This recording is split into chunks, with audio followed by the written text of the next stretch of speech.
शिव बाबा विधाता दाता कैसे हम बच्चों को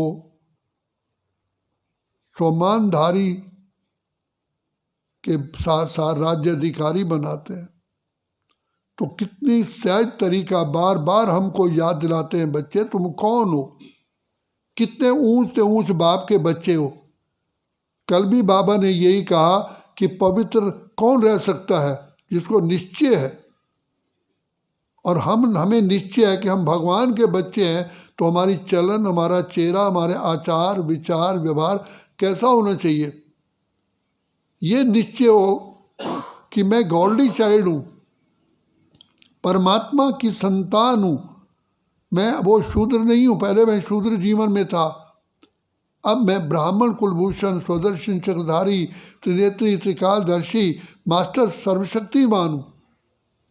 मैंने अभी भी डबल ताज पहना हुआ है, एक है पवित्रता का ताज, दूसरा है सेवा का ताज। मैं इस संसार के अंदर सेवा के लिए जी रहा हूँ, ये बाबा की दी हुई जीवन है। तो पहला मेरा जो ताज है वो है पवित्रता का, और फिर दूसरा ताज है सेवा का। भगवान ने सारी सृष्टि में पावन बनाने का कार्य के लिए मुझे चुना है। इतना श्रेष्ठ कार्य करने के लिए, विश्व परिवर्तन के लिए बाबा की दृष्टि मेरे ऊपर पड़ी है। जैसे सर्व आत्माओं में से दृष्टि शरीर लेने के आधार से ब्रह्मा की पर पड़ी कि यही है, इसका तन लूंगा। बाबा ने उसमें योग्यता नहीं देखी, लेकिन पिछले जन्म जन्म के संस्कार देखे। तो ऐसे अपने संस्कारों को खुद प्रकट करो कि मैं वही देव आत्मा हूं। जैसे सोने को अग्नि में डालते हैं तो सोने की चमक अपने आप प्रकट हो जाती है। तो हम हैं चैतन्य। बाबा कहते थे बच्चे, वो हीरा कहीं से उसमें कालापन होता है तो उसको काटा जाता है, लेकिन तुम तो चैतन्य हो। तुम्हें खुद ही अपनी कमियों को निकालना है, और उसके लिए बाबा की छत्र छाया में रहो। बाप हर समय हर श्वास में हमारे साथ है, निभाने के लिए कर तैयार है। लेकिन उसके लिए बाबा कहते हैं बच्चे बाबा के संबंध और स्नेह में आओ।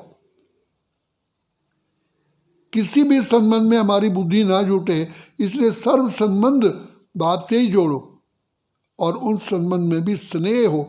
जब तक स्नेह नहीं होगा तब तक हम उस संबंध में खरे नहीं उतरते हैं। तो बाप ने अपनी मोहब्बत से हम बच्चों को बांधा है। उन्होंने तो अपना कर्तव्य किया, हमें बच्चा अपना बनाया। उसमें कोई बाबा ने हम कोई भी अंतर नहीं रखा। हर आत्मा को विशेष हर समय एक साथ सर्व गुण सर्व शक्तियाँ वरदानों के रूप में दी है।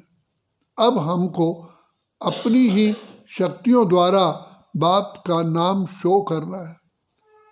हम हैं रूहानी सेवाधारी। मेरे द्वारा ये श्रेष्ठ कार्य, बाबा ने कहा कि आपने अपनी ही अवस्था से अपने कार्य को पूरा करके समय को समीप लाना है।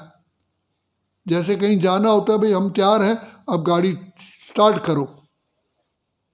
ड्राइवर हमारा इंतजार ना करे, लेकिन हम तैयार हो, हम ड्राइवर को ऑर्डर दें। तो बाबा के तो हमारे इंतजार कर रहे हैं। तो बाबा कहते हैं तुम अलबेले मत बनो। अपने को साधारण समझ लेते हैं ना, तो अलबेले बन जाते हैं। तो बाबा कहते हैं सदा ये तिलक लगाओ कि मैं विशेष आत्मा हूँ, भगवान की चुनी हुई मैं आत्मा हूँ, बाबा का मैं हृदय में निवास करने वाली आत्मा हूँ, मैं बाबा की मस्तक मणि हूँ। बाबा ने कितने हम लोगों को स्वमान में रहने के लिए पॉइंट्स दिए हैं, और सत्यता में है। हम भगवान के लाल हैं, प्रभु के लाल हैं। भगवान ने इस कलयुग वाली दुनिया में, चाहे हमारा रूप बदल चुका था, चाहे हम काले कलूटे हो गए थे, लेकिन भगवान ने फिर भी हमें चुन लिया। तो इसलिए अपनी शक्तियों को पहचानो। तुम भी देव आत्मा हो, पूज्य आत्मा हो, श्रेष्ठ आत्मा हो। तो बाबा कहते हैं अपने आप को जानो, पहचानो। ये सिर्फ नहीं कि मैं आत्मा हूँ, लेकिन मैं कौन सी आत्मा हूँ? जो परमात्मा पिता ने श्रेष्ठ दुनिया रची थी, और जो श्रेष्ठ पार्ट था उसमें मेरा भी अति श्रेष्ठ पार्ट है। परमात्मा की श्रेष्ठ रचना में भी मैं अति श्रेष्ठ हूँ, ये सदा रखो। तो कर्म करते हुए भी कभी भी साधारण कर्म नहीं होगा। साधारण कर्म कर रहे हैं, लेकिन आत्मा का बल्ब जल रहा है, उसमें मना नशा है, निश्चय है, नशा है।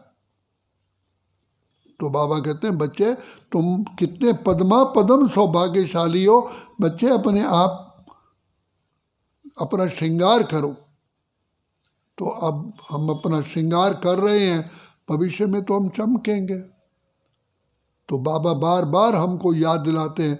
यहाँ पर भी जो बाबा शिक्षा देते हैं, जी बाबा, अभी बाबा, हाँ बाबा, अभी करते हैं, तो बाबा भी कहते हैं वो सफलता मूर्त बनते हैं। कल भी कहा, एक कदम तुम हिम्मत का रखो तो 1000 कदम का बल तुमको प्राप्त होगा। हिम्मत है बच्चे, मदद है बाप। और यही समय है बाप की मदद पाने का। यही बाबा कहते हैं पुरुषोत्तम युग इसलिए है क्योंकि तुम संसार के उत्तम से उत्तम पुरुष अभी ही बनते हो। तो कल्प कल्प के लिए अपना भाग्य बनाने का बाबा ने हमें चांस दिया।